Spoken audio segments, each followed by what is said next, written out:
green bars once again. Okay, and we are live. Silver Doctors live. It is Wednesday, the 20th of November, 2019. My name is Paul Half Dollar Eberhardt, and I will be running the show again today. Joining me live via Hangouts in Area 52, checking out all the secret gold and silver, is the co-host Mike. How you doing today, Mike? I'm doing good, my friend. How you doing? Doing good. How's your stay in Area 52? You know, I'm glad you're not wandering over to Area 51 because you could get abducted, and we would not want that at all. Yeah, Area 52 is nice. I'm enjoying the palm trees and the water and the pool, so I'm doing good. Good. That's great. That's great. Oh man. Let's since we kind of got off to a weird start on Monday, and since I'm a little bit better today and not quite as rusty, we can go ahead and welcome people in the chat today to start this off today, Mike. Yeah, let's do that. Let's do that. So let me see. You want to go ahead? You do it, or you want me to do it? Okay, we got Bobby Jones, we got Finance Freak, we got Albert S, we got Silver Junkie, we got Marco Polo, we got Low Blood Pressure, we got Big Bubs, and we got Gun Fan, and we got Robin Hood. We got a nice assortment of people in the chat today, Mike. We got Alpine Maximus. How's it going, Alpine Maximus? And how's it going, Big Kenny Boy?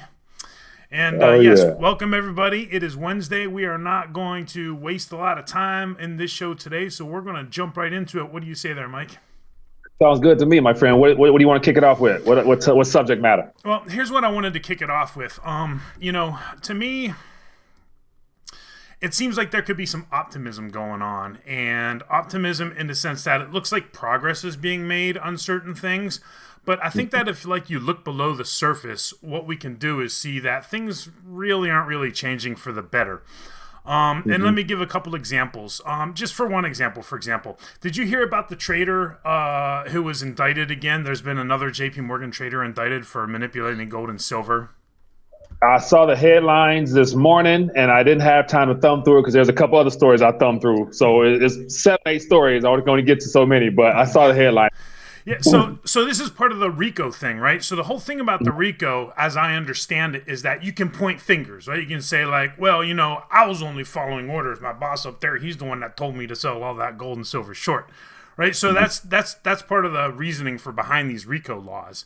So there's been another trader that's been charged, and he's also an executive. He's a JP Morgan executive, and this is piggyback tailing on those 3 that were charged in August. So, on the surface, yeah, I guess you can say this is a good development, but this is the way that I thought about it, and I wrote about it in my morning midweek update this morning. Now, I don't know if you've ever gone into commercial kitchens or frat house kitchens or just nasty kitchens before, Mike. And I'm sure I have. And just imagine going into just some nasty kitchen and, turning on the lights, right?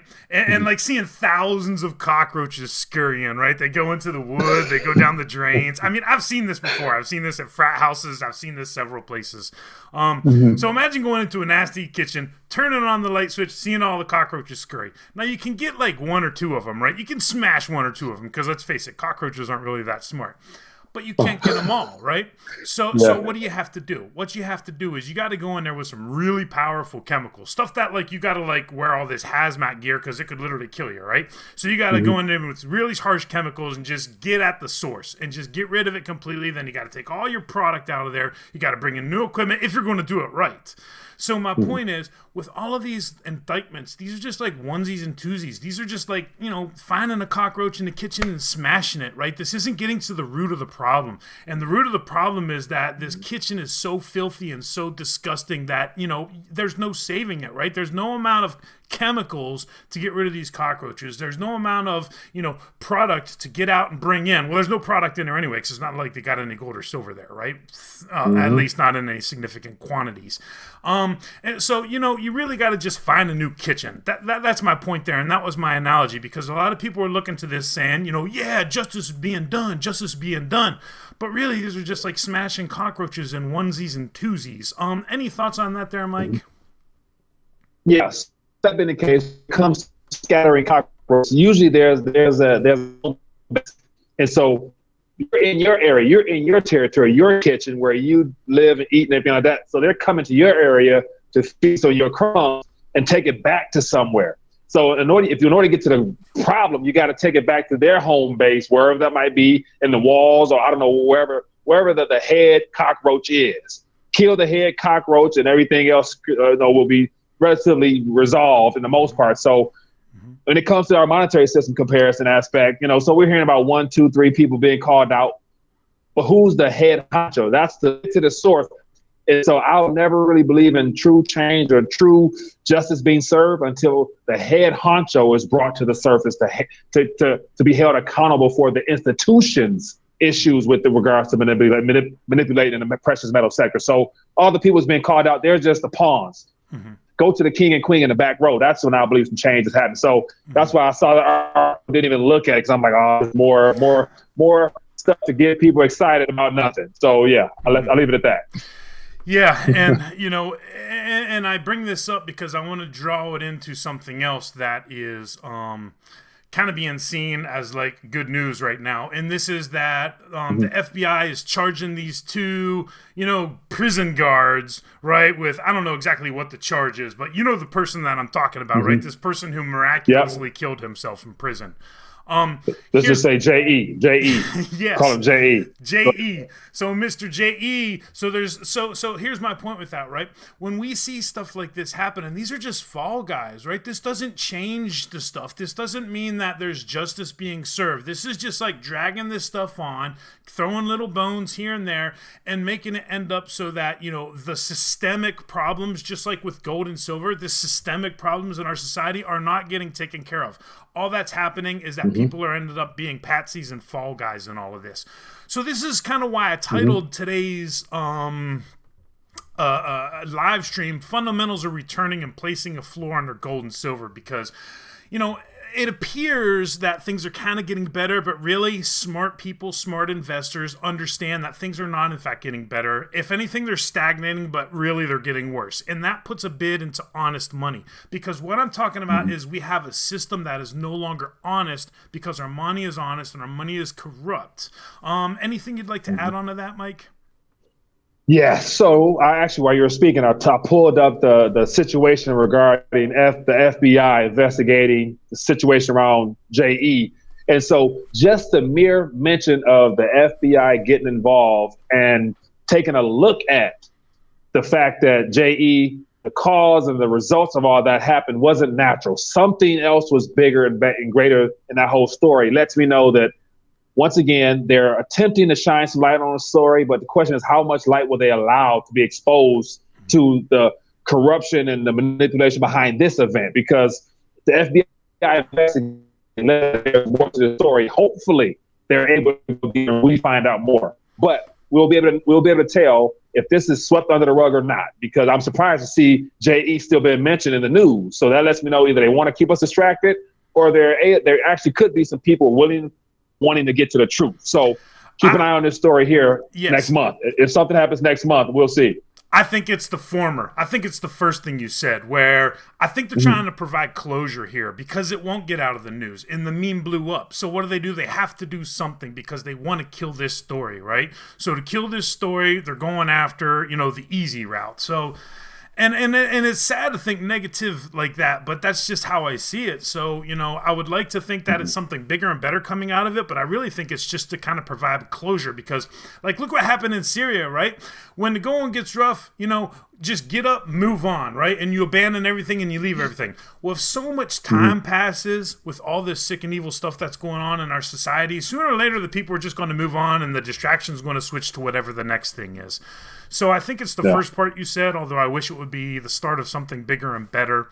I just don't have a lot of hope in that one way or another there, Mike. Yeah. Same here. I just find it very at this point, there's very little trust in the institutions that's supposed to be responsible for delivering justice at this current moment.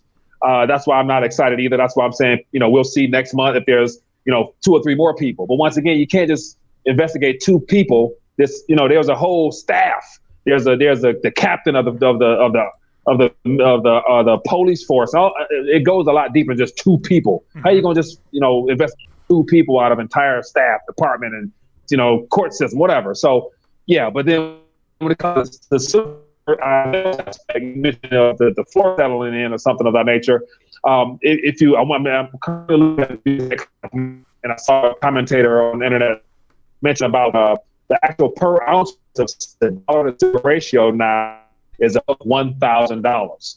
According to how the nominal price of silver at this current moment, factoring in all the above ground supply of silver or this year's silver and the monetary base, it's $1,000 per ounce right now. So just that number alone, and the fact that USDebtClock.org is keeping track according to their measurements, and you see that number grow continuously, that's overall, it's encouraging, because that lets us know that if things were relatively semi-real, the silver that you possess would be worth a lot more in paper terms, as opposed to what we're witnessing from all the distractions and illusions of wealth with the contracts and shorting the markets and manipulation and stuff like that. So there's some good news out there still, Paul, if you needed some. Good, thanks. I did need some, so thank you for that, sharing that. That keeps me positive.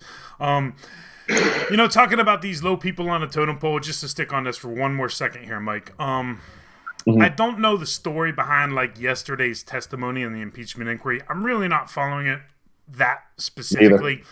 But there is one thing that I noticed that I'd just like to point out, because I have no idea. Apparently, there was this army guy, right? Or I don't know who this guy was yesterday that was testifying. But here's my point. He's a lieutenant colonel, right? My point with that is a lieutenant colonel is not that high up in the rank structure, right? Because, that's not even a full bird, right? That's like a light colonel.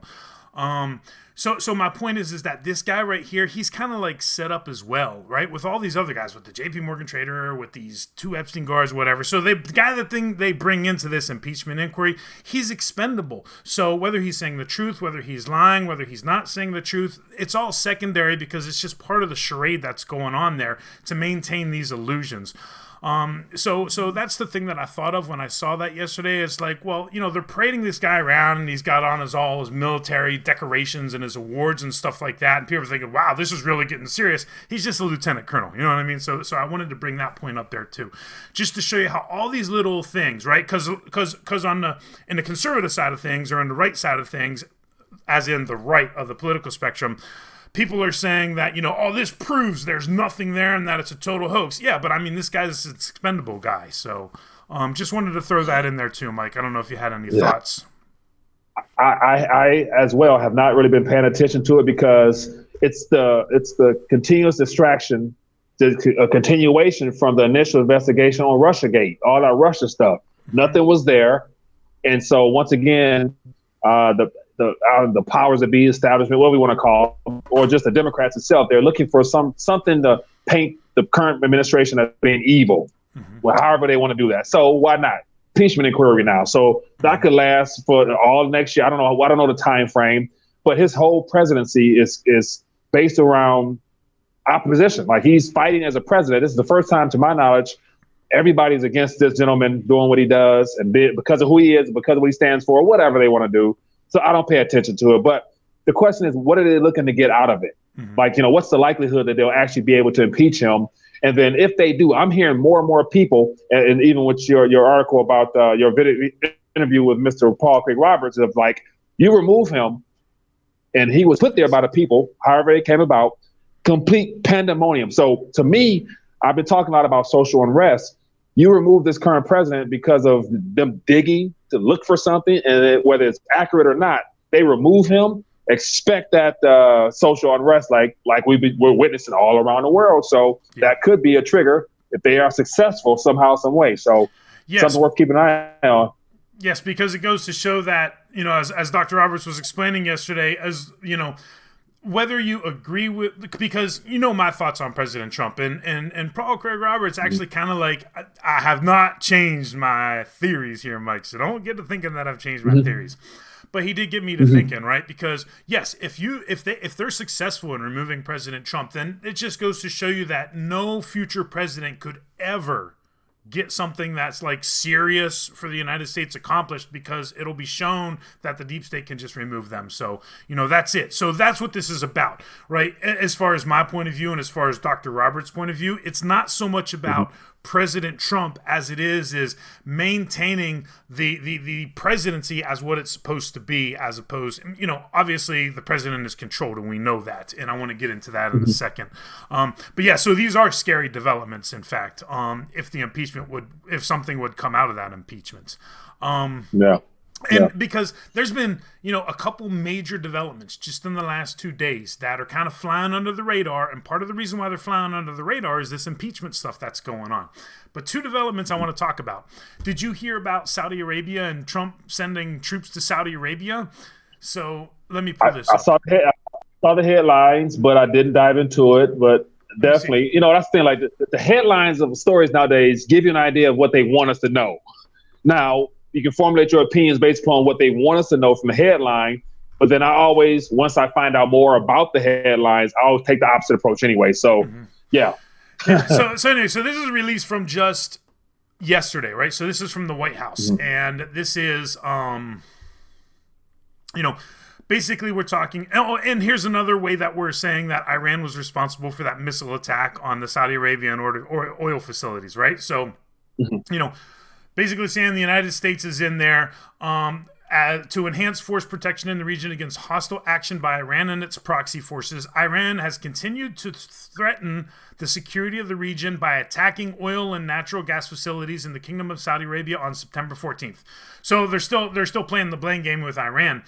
And so it gets down. Here's the crux of the matter, right? With these additional forces, the total number of armed forces personnel in the Kingdom of Saudi Arabia will be approximately 3,000. The people were deployed there as long as possible. The presence is required to fulfill the mission as described above. I think I saw something about within the next few weeks they'll all be there. That might have been somewhere else as some commentary to that. But my point is this, right? While this distraction of the impeachment inquiry is going on, we're ramping up for war in the Middle East. We're sending troops over to Saudi Arabia. We're still pointing the fingers. We're still playing not the brain game. We're still playing the propaganda game. And on top of that, what you brought up the other day, which I still really haven't had time to look into yet, is there's like total chaos in Iran right now. So they're just like festering this thing up for something big to pop off. Okay, so speaking of Iran, so another headlines I came across this morning, I didn't dive into it, but just the headlines caught my attention. And I think it was from Zero Hedge, and it said 100 Iranian protesters killed in protest, whatever. So just when I saw 100 killed protesters, Iran, 100, I'm thinking like, whoa, that's big news. Like, well, of course, outside of Zero Hedge and maybe some other alternative media sources, you won't see that on Fox or CNN. So if that is true and those details are accurate, then that is a clear indicator of how bad things are within the country of Iran. So I'd imagine that the powers that be, whoever they are, was able to get some proxies in Iran to start stirring up some trouble. And now we have social unrest in Iran. And if 100 people were killed because of the protests, that's going to be an ongoing contagion of it there as well. So that's another country. Yeah, but Pompeo drew his line in the sand yesterday, and he said, the message from the American people is we stand with the people of Iran. It's time for this Revolutionary Guard to stop their this and stop their that. So, if these people were killed, I do think that it will be put out in the mainstream because, it's part of that propaganda to push for war here. So Pompeo was real clear about that the other day. So that's turning into a complete mess again, and it's building up and it's escalating, and it's not really present and front and center just yet, but these are major developments that are happening, right? They're sending another aircraft carrier to the Strait of Hormuz. So, So is it that now, like September, it was, we were supposed to be supporting Iran and backing Iran, Saudi Arabia, and defending their oil rigs or oil lines against terror. And so before the attacks were even officially announced, it was Iran and their whatever. And so now that didn't work. That was 2 months. That didn't work. Now all of a sudden there's unrest in Iran and there's people being killed. So now from a humanitarian standpoint, we need to go in there and it's time for regime change. So it's like a repeating narrative of like, okay, an event happens.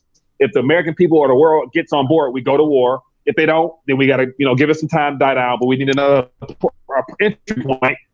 Now it's chaos, a social unrest. now it's humanitarian aid and da da da da da da. So the same narrative is playing out, and it's unfortunate that a lot of people don't see it that or even care. I think most people don't really care to even put all that together. Nevertheless, to realize that how much more of these events can happen around the world before the world gets tired of the initial the starters of that, which all points back towards our homeland, I think. So. Yeah, those are great points. Great points that you make up, and these are big time developments here. So, we'll have to be monitoring this. So there's a couple highlights for Silver Doctors here in the chat. Let's go over a couple of those. Oh, you mentioned the debt clock one. Low blood pressure says, you guys don't want to hear my beautiful voice. Where's the phone number? Well, this is kind of like, I'm still learning how to run these live streams, right? So we don't want to add that into the mix yet. Or I don't know. I'd probably take down the whole internet if I tried to take a phone call on this show. So we're going to hold off and maybe by the next time if I run it, but we're going to have you back in the driver's seat next week here, Mike. So sounds good. Did J.E. kill himself? No way. There's no way. Not a chance in heck. And I haven't even gone down that rabbit hole, but they're saying that this. I mean, it's just bad. It's a bad rabbit hole to go down. So. Yeah, and so I see in the comment section as I thumb through a lot of great thoughts out there. And so somebody mentioned about the pension crisis in the Netherlands. I'm not up to date on that, but I know it's a global pension situation. So I know that's interesting. And then I see somebody mentioned that 45 was in a hospital this past weekend. I didn't hear nothing about that. So I don't know if that's true or not. And so we got a lot of people that tune in that keep their ears to the ground, their eyes open. So we appreciate you guys keeping us informed. And that's one thing, as I was mentioning earlier, there's so many news articles and stories that it's hard to get to them all. So that's why it's to our advantage to have, we got about 133 people out there watching. If you guys keep your eyes open, that's a lot of eyes that's able to scan the news. So bring those things to the chat room and post those links or whatnot, and it gives us more to really shine light on. So definitely, we appreciate you guys tuning in and helping out in those ways. Yes, and that segues us in perfectly because Low Blood Pressure highlighted us and said, you guys hear about U.S. passing laws over Hong Kong. And that's exactly the next topic that I wanted to get into, Mike. So I don't know if you heard about this. Did you hear about the Bill of Rights? It's called let me get the official name. It's called the Hong Kong Human Rights and Democracy Act of 2019. Did you hear about that, Mike? Yes, sir. Here's the thing. That sounds very patriotic, doesn't it? So this was in the Senate. So this hasn't passed in the House, right? So the Senate brought this first. But this passed in the Senate. And here's some interesting things that I'm taking out of this, right? This bill is sponsored by one person. You know who this bill is sponsored by? I'm going to bring it up right here on the screen. Bam! Marco Rubio, Mr. Regime Change. Remember when he tweeted this out in February as an indication that, hey, Nicolas Maduro, this is what's going to happen to you? So first of all, right, people are thinking, well, we want to stand on the side of freedom. But if Marco Rubio is the sole person behind it, this is not good, right? This is not good, whatever it is that they're doing. So that's number one. That's the point that I wanted to make. Then there's the second point that I want to make about this. Hong Kong Human Rights and Democracy Act of 2019. Every single senator voted for it unanimously, right? So actually they didn't vote for it. It was unanimous. So since it's unanimous with 0 objections, that means they don't have to vote, right? So it just passes by like statutory passing right there. Now here's the thing about that, right?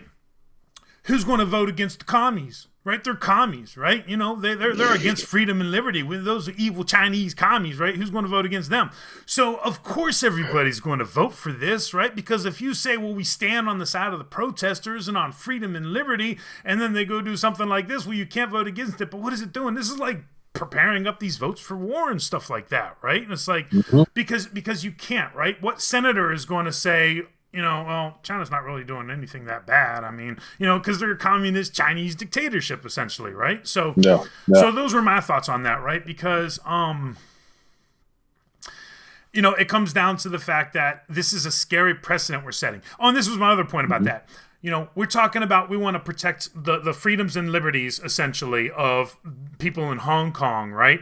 But, what about the freedoms and liberties in the United States, right? Why is the Senate, spending their time talking about Hong Kong and China and these domestic, micro political issues when there are so many problems in the United States that they can be focused on? So that also struck me as interesting there. So, my point is, here's another thing, right? Where on the surface you say, oh, great, all the senators agree. We're going to pass this Hong Kong Human Rights and Democracy Act. So on the surface, it appears to be a good thing. But when you look a little bit under the surface, you realize that something smells bad here. And this is why gold and silver prices are not really plummeting anymore, because I think that the fundamentals really are starting to come back into this market again. And what that means is that people are looking around and they're seeing dishonesty. They're seeing a lack of integrity. They're seeing a corrupt system. And how's the way that you can escape that and find honesty? Well, it's in honest money and gold and silver. So I think that that's why there's a floor under these metals right now. Any thoughts with any of that, Mike? Yeah, so just a very idea of the Hong Kong Human Rights and Democracy Act of 2019, that's a very long statement there. And so once again, my question would be, why and what exactly, why more importantly, are we involved in or entangled in foreign affairs, apart from the fact that what does Hong Kong have to do with us directly as our nation? As you mentioned, there's so many issues here that we should be concerned with. We're going abroad to the other side of the planet in the midst of disrupting any type of possibilities of a trade deal, because you can't want a good deal over here and then also disrupt their political and social economic structure of how they operate over there. But yet in Saudi Arabia, we're talking about sending troops there, but yet Saudi Arabia is entangled in that whole Yemenis war where they're just bombing and destroying an entire country south of them.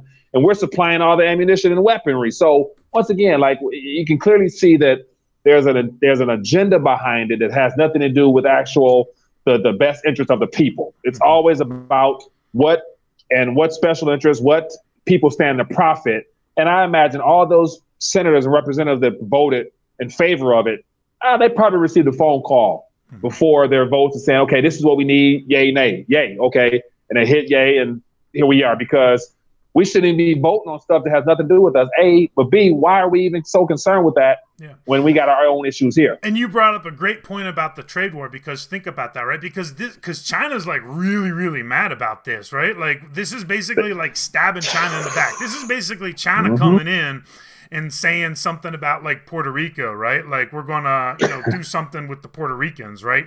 So that's kind of like the same thing that's going on here. So, if you're trying to negotiate a trade deal, this isn't the kind with China. This isn't the kind of thing that you would want to be doing, because this worsens things. This doesn't make anything better.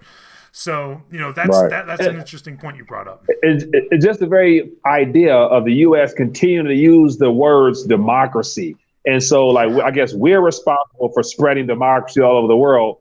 And so, once again, if you look at democracy as it's been sold now, it's more so like just a war tool. It's used to spread agendas as opposed to actually giving people rights. Because once again, democracy, that's really not working anymore either. So it's hard to spew that knowledge, that nonsense anyway. And on top of that, the United States initially was supposed to be a republic. So it's supposed to be limited government, more people and human right activity as opposed to the institutions. Like, the problem is intertwining institutions growing too big. So, yeah, it's hard to really believe that, the whole idea of Democracy Act. And that's a great point. And, the scary thing about this is building up to an international police force here, essentially, because one of the things it says is, whether Hong Kong is legally competent to administer various law enforcement agreements. That doesn't sound good at all, between Hong Kong and the United States. That doesn't sound good at all. This is like, you remember the most recent shooting, like in California, like last week? It was in and out of the news, and I can't remember even the details about it, but there was another one in California last week, right? Apparently, where like I want to say, like, I don't remember how. Maybe somebody in the chat can refresh my memory, because it literally was in and out of the news so fast. But there was another mass shooting in California in a school, right? Just last week. I can't remember how many people died, but I know a couple people did in fact die. Well, I don't know if they died or not, because I haven't investigated it, but that's what they were been reported on. Here's my point with that, right? Immediately, I can't remember if it was CNBC or CNN, but one of them was like, mass shooting in California high school, ATF and FBI on the scene. And I'm thinking, my goodness, there is just this massive push, right, to bring this like federal police force, police state that's going to bear down, right? Why are the FBI responding to a local incident like that immediately? Why is the ATF immediately responding to this? You would think it would be like the sheriff's department or the police department or whatever it is, but not the federal agents, and that they're already there immediately right away as soon as the shooting happens. So my point with that is, when I look at this stuff in Hong Kong and I see all this law enforcement and cooperation between nations, I'm thinking, oh my goodness, this is like empire, world's police. This isn't good. Wait until it gets turned in and pointed against Americans instead of us pointing it against everybody else. And then when I look at like the shootings, I think, well, this isn't good either with the FBI and the ATF responding immediately because, pretty soon we're going to have a nationalized police force roaming the highways, roaming the interstates, just like they do in other countries, right? You go to Mexico and that's what happens. They call them federales, right? And it's just a nationalized police force, right? So it's different than the FBI. It's different than like, these other agencies like that because it's like actual police force, but on a national level. So these are just like some of the other fundamental factors that I see there that are just saying, things really aren't that good under the surface. So those were just my thoughts there. Anything to add on to that, Mike? Yeah, I would agree with that. And also, just in regards to how here everything is civilized, we're living in a very privileged state at this current point because you're referencing the militarized state. And so just imagine or try to imagine your local law enforcement agencies or special investment, whatever they're going to be labeled as a unit. Imagine them walking around with M16s and shotguns already like tucked, on their back. And the things you see when you go outside this country here, preferably second world, third world nations, where the military happens to be the police for the most part, to where that's all is armored vehicles, heavily armed individuals walking around the streets as if it's normal to patrol and to keep the peace and order. At the same time that we're also the most heavily armed population on the planet. So that doesn't really spell peace. The whole bring the troops home thing is a double-edged sword because of exactly what you're saying, right? Because, this is what happens, right, in other countries. This is the norm. Militaries of other nations aren't used to defend against other nations, right? Because the only nation in the world that does stuff is basically us to other nations, right? We blow things up and we kill people and we destroy things. That's what we do and we're good at it. But in other nations, their military is for domestic policing, and that's a scary precedence and a scary development, and it looks like there's a slow build up towards that. And with these little snippets of things that we see, like, there's a school shooting, ATF and FBI are on it immediately, don't worry about it. So it's like, that's not a good development at all. Man. Interesting. Very interesting. Very interesting. Let's get to the chat a little bit before we get ready to dial back and find out if there's any thoughts out there, anything we haven't covered. And then as we get ready to wrap up, as I mentioned, I got a little goal a little earlier, but what's some good news? We got to leave on a good note. We got to talk about something good and positive to set us up for next week. Well, I got another topic that I want to bring up, but it's not good. Go ahead. Like, I mean, it's good for me, but it's just not good in chat. But you're gonna like this. Okay. I don't know if you remember this or not, but on November 3rd, I placed an order on eBay for some adapters. You remember when we were talking about that, Mike? Okay. Yesterday from China. Right now, these are highly specialized adapters, right? These are the things like I'm not going to spend my time making these adapters, right? Because it's a pain in the butt. But these are custom adapters, and they're made to adapt a standard computer power supply to Dell's proprietary power supply. But my point with that is, these ones were $3.83. The ones for the Lenovo's were cheaper because I looked at it because I wanted to see how much I paid for it. But my point is this, right? I ordered this from China on November 3rd, and it showed up at my house from China, right? It's got all the Chinese lettering on it and everything, on November 19th. How are we going to compete with this? How are we ever going to bring the manufacturing back home?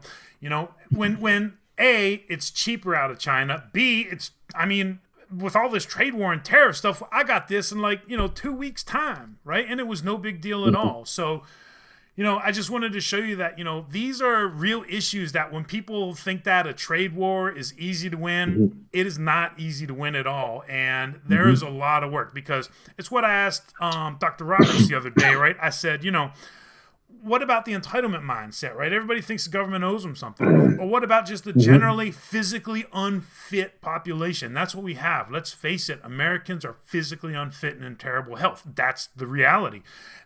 You've got a population that's arguably dumbed down instead of getting smarter. You have to have high levels of discipline, accuracy, and all of these things to work in manufacturing, and I don't see it here at all. So, I just wanted to share that because, these are these hard, concrete examples where we can tie in what we talked about a couple weeks ago and tie it into today's show.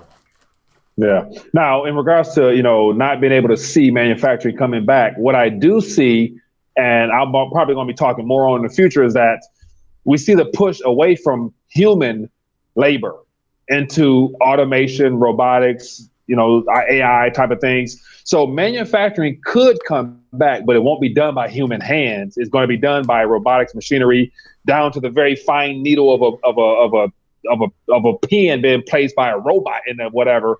So it will come back. I think the U.S. probably will try to lead the way in robotics somehow, make cars or whatever. But then again, what's going to be problematic is that's going to leave out human labor, ideally unskilled labor and repetitive, routine, manual labor jobs where you just got to, pick up something, drop it. There will be no need for that. So the only thing that will be of extreme value is skilled, extremely skilled and rare, specialized, knowledge-based type of employment opportunities or business mindset. So once again, like being given a heads up that anything that's considered average manual labor type of opportunities, just where it just requires your body and your time, those jobs will be gone, but robotics will take that place, I think. So we're kind of been ushered into that automated digital economy. So that's going to be the shift in this next decade, I believe, head into the future. So, that can be a good and a positive, depending on how you look at it. If you know it's coming, educate yourself now, prepare now.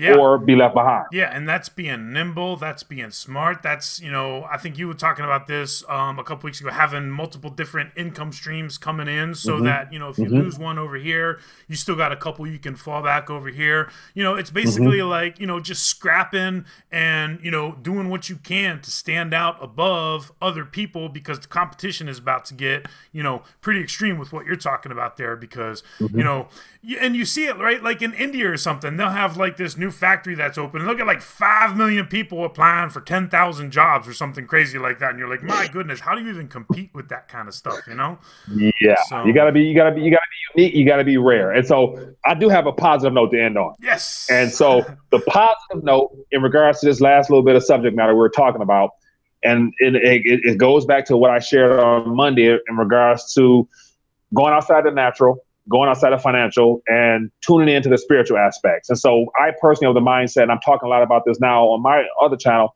about really tapping into your unique area of gifting. God gave you a gift. It's your responsibility to refine it, release it, and deploy it into the world. So this is going to be the next decade where more people will have the time, unfortunately, to really dive deeper into what God wants for them to do. So I think it points back to our Savior for those that believe in Jesus Christ and all the opportunities he's positioned for us. So your gift, as the Bible says, Proverbs 18:16 says, your gift will make room for you. So it's up to you to find out what that gift is. And if you find it, work it, I think God will do some great things for you. So that's my little bit of 2 cents there. So, that's great. I appreciate that. Because that does let us end on an upbeat note. And that's exactly right. Everything you said, that was well said.